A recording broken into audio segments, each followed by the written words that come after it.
l'avis du Parlement, allons à l'Assemblée nationale où les travaux de la 30e Assemblée régionale Afrique de l'APF se sont ouverts le 28 mai dernier au Palais des Congrès de Yaoundé au Cameroun. 18 délégations issues des pays membres dont le Gabon ont pris part à ces assises. Le condensé dans cet élément de l'Assemblée nationale.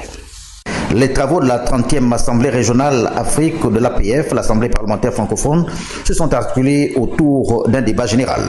48 heures durant, les 150 délégués des pays membres ayant pris part à ces assises ont, entre autres, fait un tour d'horizon sur l'apport de la région Europe de l'APF aux défis actuels des pays francophones d'Afrique, le cas du Gabon en pleine transition notamment.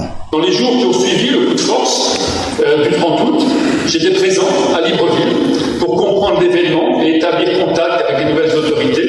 Cette mission a été suivie d'une autre, plus importante, avec une délégation conduite par notre président, Francis Drouin, un nombre important de parlementaires de tous les pays. Le pouvoir intérimaire s'est engagé à organiser un retour rapide aux urnes, nous l'avons constaté, ce qui conforte a priori et a posteriori même notre ouverture au dialogue avec le Gabon et la disponibilité nous avons fait preuve pour militer en faveur de la levée des sanctions économiques. Conduisant la délégation gabonaise, le président de l'Assemblée nationale de transition, l'honorable Jean-François Ndongo, a édifié les délégués sur le modèle gabonais en matière de dialogue politique, une vertu qui, selon lui, a permis à notre pays de surmonter pas mal de crises en posant les jalons d'un avenir meilleur. Nous sommes à notre deuxième. Je veux revenir sur l'inclusivité de ce deuxième dialogue. Le premier était considéré en 1990 rien que des acteurs politiques.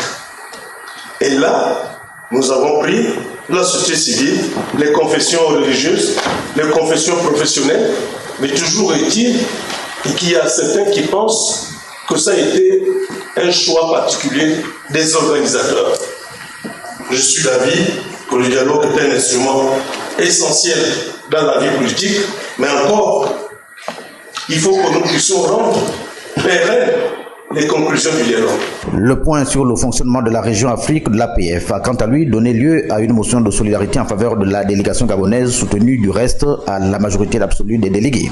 À noter que les assises de Yaoundé ont vu le président de la délégation camerounaise de l'APF porter à la tête de cette institution en lieu et place de Francis Drouin, dont le mandat s'achève sous peu.